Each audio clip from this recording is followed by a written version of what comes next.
Hello friends, welcome back to my channel. मैं मीनाक्षी आप सभी का यूट्यूब चैनल पर स्वागत करती हूँ। आज के इस वीडियो में ब्लाउज की बैक नेक डिज़ाइन बनाएंगे, जिसे कि मैं बोट नेक में बनाऊंगी। और यह जो ब्लाउज की डिज़ाइन है 34 साइज में यह ब्लाउज की डिज़ाइन है। तो कभी कभी क्या होता है कि वही डिज़ाइन हम लोग बनवाते हैं, तो हमें न्यू लुक में भी डिज़ाइन को बनाना रहता है। और साथ में किस तरह से हम न्यू डिज़ाइन बना सकते हैं, मोती का यूज़ कर सकते हैं, और हमें किस तरह से बोटनिक डिज़ाइन को बनाते वक्त आर्म और शोल्डर लेना चाहिए, तो सभी मैं स्टेप बाय स्टेप इसी वीडियो में बताऊंगी। और डिज़ाइन जो है बहुत ही सुंदर डिज़ाइन है। आप लोगों को मेरे आज की डिज़ाइन पसंद आएगी। डिज़ाइन आप लोगों को पसंद आती है तो एक लाइक कीजिएगा, और साथ में चैनल पर नए हैं तो चैनल को सब्सक्राइब कीजिएगा। तो यहाँ पर आप देख सकते हैं इस तरह से यहाँ पर यह ब्लाउज है और अस्तर है, इसी की कटिंग और स्टिचिंग यहाँ पर मैंने कर ली है। तो सबसे पहले ना ब्लाउज का मेजरमेंट देखते हैं। ब्लाउज की टोटल लंबाई 13 इंच है, 1 इंच प्लस कर 14 इंच लेना है। शोल्डर लेंगे 7 इंच, और आर्मोल भी यहाँ पर 7 इंच लेना है। अगर आपका बोट नेक है तो आपको आर्मोल शोल्डर सेम लेना है। चेस्ट का चौथा भाग 8.5 इंच और 1.5 इंच एक्स्ट्रा मार्जिन के लिए। कमर यहाँ पर लेंगे 8 इंच, और 8 इंच में ही पीछे के टक्स पॉइंट भी आ जाएंगे। उसके बाद में पीछे के टक्स की मार्किंग करेंगे दोनों ही तरफ से 5 इंच पर। अब यहाँ पर आर्मोल की गोलाई देना है 1.5 इंच पर। गले की मार्किंग करेंगे तो यहाँ पर आपको गले की जो मार्किंग है चौड़ाई में 4 इंच लेना है, और गले की लंबाई के लिए आपको ना 2 निशान लगाना है। एक निशान 3 इंच पर लगाएंगे, दूसरा निशान 11 इंच पर। यानी गले की जो टोटल लंबाई है वो यहाँ पर 11 इंच की है। उसके बाद में बेसिक स्टेप यहाँ पर फॉलो करना है। एक चौकोन बॉक्स इस तरह से बना लेना है। अब डिज़ाइन बनाएंगे तो देख लीजिए, इस तरह से ऊपर का बोट नेक शेप देना है, और फिर नीचे की डिज़ाइन बनाएंगे। तो देख सकते हैं इस तरह से मैंने डिज़ाइन को यहाँ पर बना लिया है। उसके बाद में ना अब यहाँ पर ना जो डिज़ाइन बनाए हैं, तो इस डिज़ाइन को बनाने के लिए पेपर पेस्टिंग का यूज़ करेंगे। आप चाहे तो कर सकते हैं, या बिना पेपर पेस्टिंग से भी आप इस डिज़ाइन को बना सकते हैं। तो पेपर पेस्टिंग का यूज़ अगर करना है तो आपको ना डबल फोल्ड में रखना है, और जो डिज़ाइन हमने बनाई है तो वो बराबर से पेपर पेस्टिंग के ऊपर में दिखने लग जाती है। तो फिर इसे चॉक से अच्छे से इसे डार्क करना है। तो यहाँ पर मैंने ना डिज़ाइन को बना लिया है। उसके बाद में कटिंग करेंगे। तो कटिंग करते वक्त भी यहाँ पर आपको ध्यान रखना है कि सबसे पहले आप सेकंड वाली लाइन को कट कीजिए। उसके बाद में ना अब इसे कट करते वक्त यहाँ पर आपको थोड़ा सा गैप देते हुए कट करना है, यानी बीच में से इसे इसके दो पार्ट नहीं करना है।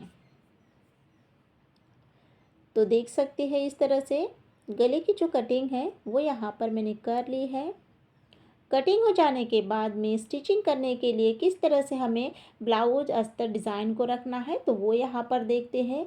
सबसे पहले ब्लाउज रखना है सीधा, उसके बाद में रखेंगे अस्तर को, और उसके बाद में यहाँ पर रखेंगे डिज़ाइन को। तो देख सकते हैं सबसे पहले क्या करेंगे, यहाँ पर शोल्डर की तरफ दोनों ही साइड में एक एक पिन को लगाना है, जिससे क्या होगा कि जब हम गले में सिलाई लगाएंगे तो प्रॉपरली फिनिशिंग के साथ में हमारी सिलाई आएगी, और जो कपड़ा है वो बिल्कुल भी इधर उधर नहीं होगा। तो यहाँ पर मैंने अच्छे से पिन को लगा लिया है। उसके बाद में अब यहाँ पर गले की सिलाई लगाएंगे। तो कभी भी अगर आप पेपर पेस्टिंग का यूज़ करते हो तो सिलाई आपको ना बिल्कुल यानी पेपर पेस्टिंग के किनारे पर ही लगाना है, इस तरह से आप देख सकते हैं। तो यहाँ पर जो सिलाई है वो बिल्कुल आपको फिनिशिंग के साथ में लगाना है, उसी आकार में लगाना है जिस आकार में हमने इसे कट किए हैं। तो बराबर से आपको कपड़े का भी ध्यान रखना है, जमा नहीं होना चाहिए कपड़ा, जिससे कि ब्लाउज में झोल न आए।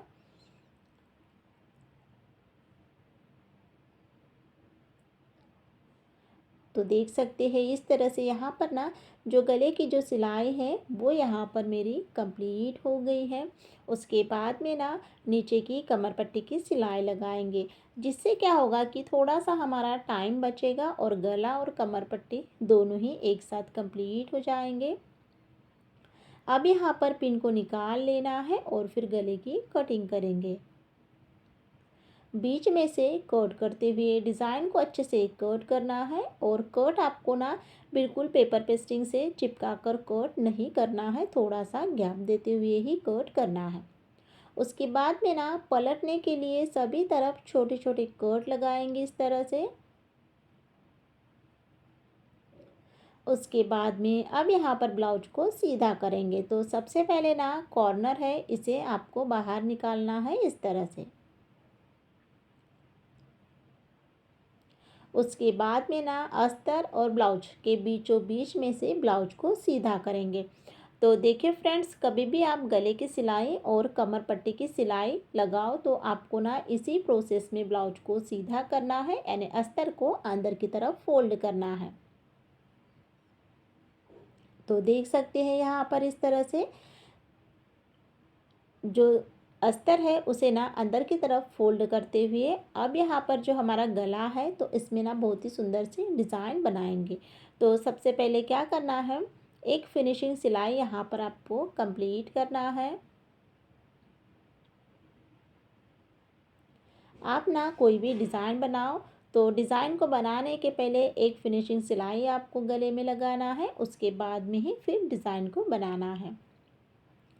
तो सिलाई को मैंने ना इस तरह से कंप्लीट कर लिया है। उसके बाद में अब जो नीचे की सिलाई लगाएंगे, तो नीचे की सिलाई लगाते वक्त जो अस्तर का कपड़ा है वो बाहर नहीं दिखना चाहिए, इस बात का ध्यान रखते हुए बराबर से चेक करते हुए सिलाई को लगाना है।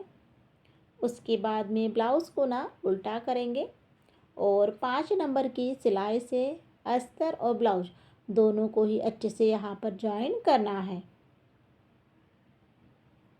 तो देख सकते हैं इस तरह से मैंने एक साइड में सिलाई को लगा लिया है। इसी प्रोसेस में आपको दूसरे साइड में भी सिलाई लगाना है और साथ में ना दोनों में से कोई भी कपड़े को नहीं खींचना है और फिनिशिंग के साथ में आपको इस सिलाई को लगाना है, कंप्लीट करना है।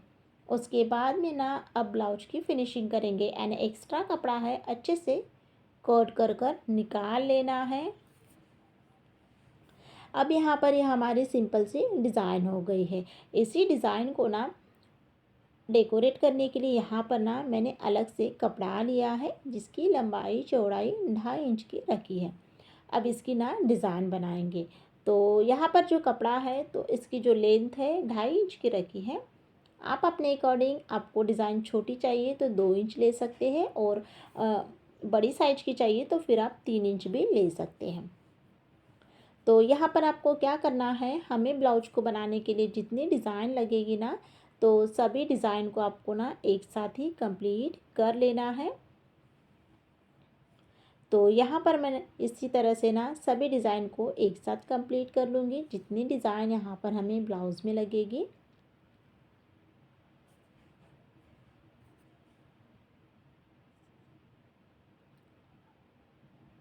तो यहाँ पर आप देख सकते हैं बराबर से आपको एक जैसी डिज़ाइन बनाना है और साथ में ना डिज़ाइन इस तरह से बनने के बाद में किस तरह से हम इसका गले में यूज़ कर सकते हैं वो भी यहाँ पर देखेंगे। तो इसी के साथ में यहाँ पर मैंने ना सभी डिज़ाइन को बना लिया है। इसे अलग अलग पीसेस में अच्छे से कट करेंगे। कटिंग हो जाने के बाद में अब यहाँ पर लेना है ब्लाउज़ को। उसके बाद में जो डिज़ाइन हमने यहाँ पर बनाई है तो उसे इस तरह से रखेंगे। उसके बाद में क्या करेंगे, बिल्कुल चिपका कर डिज़ाइन आपको रखना है। तो एक एक डिज़ाइन रखना है और फिर सिलाई को इस तरह से लगाते जाना है। उसके बाद में क्या करेंगे, लास्ट पर यहाँ पर आपको 2-3 डिज़ाइन एक साथ रख लेना है। इससे क्या होगा कि जो गैप है और डिज़ाइन का जो आकार है बिल्कुल एक जैसा ही आएगा। तो डिज़ाइन को यहाँ पर मैंने इस तरह से बना लिया है। उसके बाद में ना डिज़ाइन को डेकोरेट करने के लिए ना लेस का यूज़ करना है। तो यहाँ पर आप देख सकते हैं गोल्डन कलर की लेस यहाँ पर मैंने ली है और अब यहाँ पर पूरे ही गले में लेस को अटैच करेंगे, यानी लेस के ऊपर आपको हमेशा ही डबल सिलाई लगाना है। आप कोई भी लेस अटैच करो, गले पर जो है डबल सिलाई लगाना है, जिससे क्या होगा कि जो ब्लाउज की फिनिशिंग है और भी अच्छी दिखेगी और जो गला है अच्छे से उठकर दिखेगा। कभी कभी क्या होता है कि हम एक साइड में ही लेस के एक साइड में सिलाई लगाते हैं तो एक तरफ से ना लेस जो है वो उठी सी दिखती है यानी। तो इसी तरह से आपको क्या करना है, लेस के बीच में से सिलाई न लगाते हुए लेस के दोनों ही किनारे पर आपको सिलाई लगाना है। तो यहाँ पर मैंने ना इस तरह से लेस पर एक सिलाई यहाँ पर मैंने कंप्लीट कर ली है। धागा यहाँ से कट करेंगे और फिर डबल सिलाई लगाएंगे।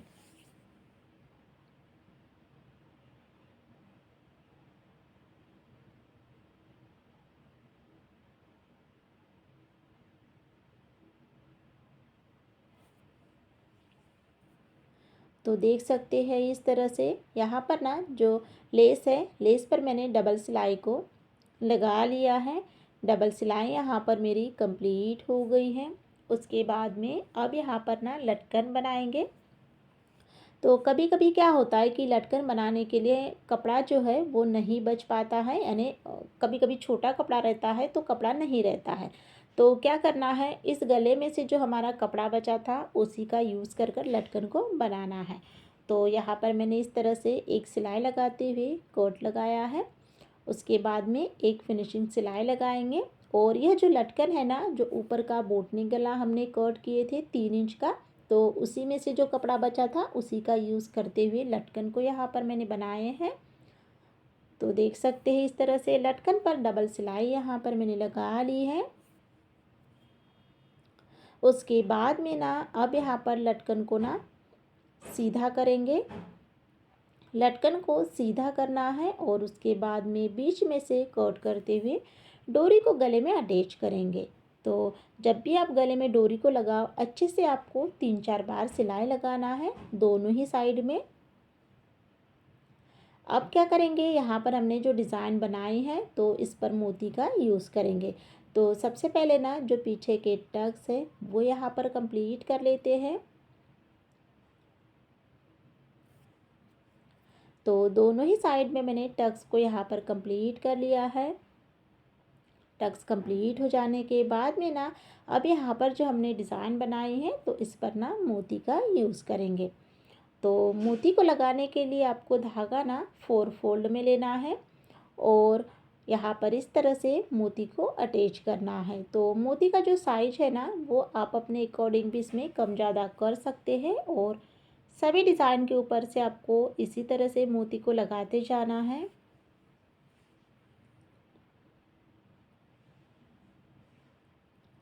उसके बाद में ना अब यहाँ पर ना ब्लाउज का फाइनल लुक देखेंगे। तो देख सकते हैं यहाँ पर इस तरह से डिज़ाइन यहाँ पर मेरी कंप्लीट हो गई है। लुक वाइज जो ब्लाउज की डिज़ाइन है बहुत ही सुंदर दिख रही है। तो फ्रेंड्स, आप लोगों को मेरी आज की डिज़ाइन कैसी लगी है? बहुत ही सिंपल तरीक़ों से स्टेप बाय स्टेप मैंने आज के इस वीडियो में मैंने डिज़ाइन को बनाना बताया है। अगर आप लोग नए लोग भी हैं तो भी आसानी से वीडियो को देखकर इस डिज़ाइन को बना सकते हैं। आई होप आप लोगों को मेरा बताने का तरीका और मेरी जो आज की डिज़ाइन है पसंद आई होगी।